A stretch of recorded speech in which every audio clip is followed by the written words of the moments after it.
Kayo po ba ay papayag ang sabi ni Tatay Digong na hiwalay ng Mindanao sa Republika ng Pilipinas? Papayag po kami. Magiging dalawang star na lang mangyayari doon. Oo. Parang ganun na rin. So dito, kanya-kanyang presidente. About politics po, no? Sino po ang binoto po natin? Si Marcos. Okay. Second question, may isang mayor nagsabi po na si PBBM ay pababain sa pwesto. Ano po ang opinion nyo? Depende po. Ha? Depende po. Depende. Ayun, depende sa sitwasyon kung ano. Kayo po ba ay papayag ang sabi ni Tatay Digong na hiwalay ng Mindanao sa Republika ng Pilipinas? Papayag po kami. Papayag kayo? Bakit po? Kasi po, kasi madami na pong tao ba, para kanya-kanya na po yung mga sitwasyon dito, kanya-kanyang presidente. Kung baga okay lang sa inyo na magkaiba na tayo ng Okay lang. paano yung tinatawag natin na Los Biminda? Kasi yun po ang nandun sa flag natin na 3 star, di ba? Okay lang po. Alis na Mindanao. Alis na daw. Kaya magiging dalawang star na lang mangyayari doon. Oo. Parang ganun na rin. Okay. Ay ma'am, mensahe po sa ating mahal na Pangulo ngayon, si President Bongbong Marcos po. Sana po, yung bigas po, maging mura na. Ay, thank you po. Okay po. Sir, good evening po. Sino po binuto natin for President itong taon na to? Si Bongbong Marcos. Bongbong. Okay, second question, sir. May sinabi po ang ating mayor, hindi ko nababanggit ang pangalan niya. Ang sabi niya, si President Bongbong Marcos ay pababain sa pwesto. Opinion niyo po kung ano po ang masasabi niyo dyan? Sa akin, bakit mo kailangan itong pababae? Mahirap naman, dapat naman talaga magkaisa. Pangit naman yung tuwing may darating na bagong presidente, ganun lagi yung ginagawa. Hindi maganda pag ganun. Kasi sa tingin ko, hindi natin ma-improve ang ating bansa kung laging may kontra. Oo, no? Madalas, lagi ko na yan, sa parting pang gobyerno, may kukontra. Kahit maganda ang layunin ng presidente, pagdating sa mga yung by group kasi sa atin, grupo-grupo. Kaya sa akin, hindi maganda. Hindi maganda talaga. Ayan, third question, sir. Ang sabi po ni former President Rodrigo Roa Duterte, ang Mindanao ay hihiwalay na sa Republika ng Pilipinas. Kayo po ba ipapayag dyan? Hihiwalay? Para sa akin, parang opinion ko lang Opinion mo? ayaw. Ayaw mo?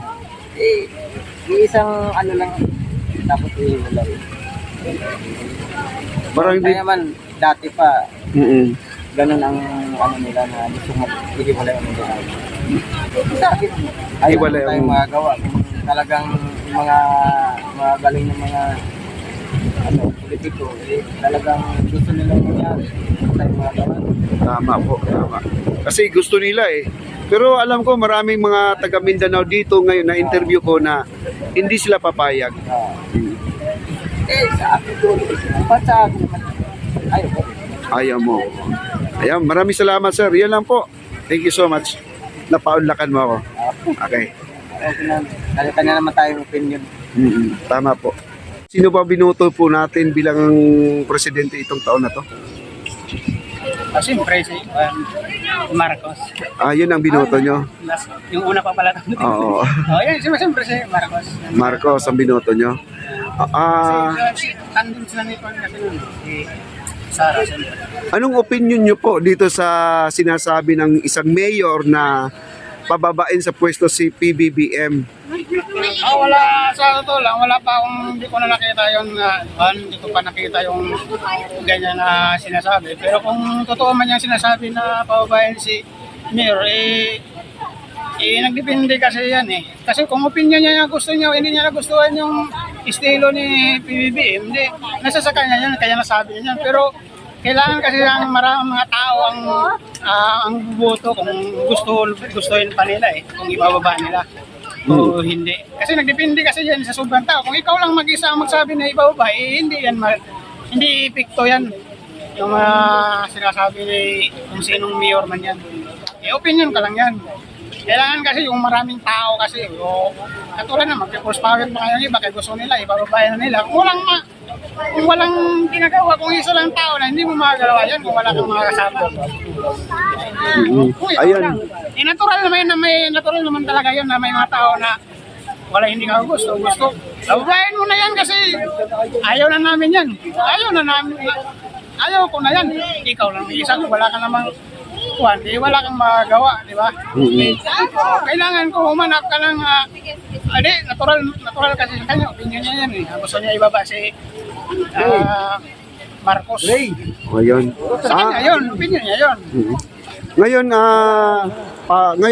may sinabi po si former President Rodrigo Roa Duterte, ang Mindanao ay ihiwalay na sa bansang Pilipinas. Ano po ang sa tingin nyo? Dali lang sabihin yan eh. Ang daming may epekto kapag gustong ihiwalay niya. Nagdepende lang kasi yan eh. Nagdepende kasi yan ngayon kung gusto niyang ihiwalay ang maraming epekto katulad yung nagtatrabaho sa gobyerno.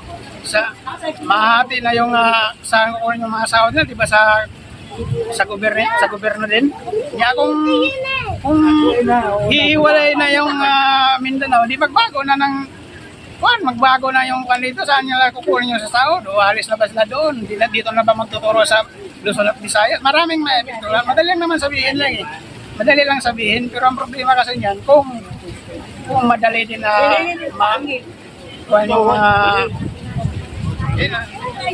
naupulan kasi ako eh kung bakit nasabi niya yan, kasi siguro nakikita siguro niya, kaya siguro ihiwalay yung Mindanao sa Pilipinas. Yung Los Biminda, hindi na, Los Bina, mawala na yung Minda, Los Bina lang. Andyan pa yung Pilipinas, doon sa mga pospos, andyan pa rin yung Pilipinas, pero magiging South Philippines na at saka North Philippines. Hindi yun na nakikita sa Facebook. Okay. Kaya pero sa akin, kung magawa man yan, naihiwalay yun ng Mindanao, siguro wala na ako siguro para hindi ko na maramdaman yung hirap ng nangyayari dito sa Pilipinas. Kaya hindi ko na ma-appeal.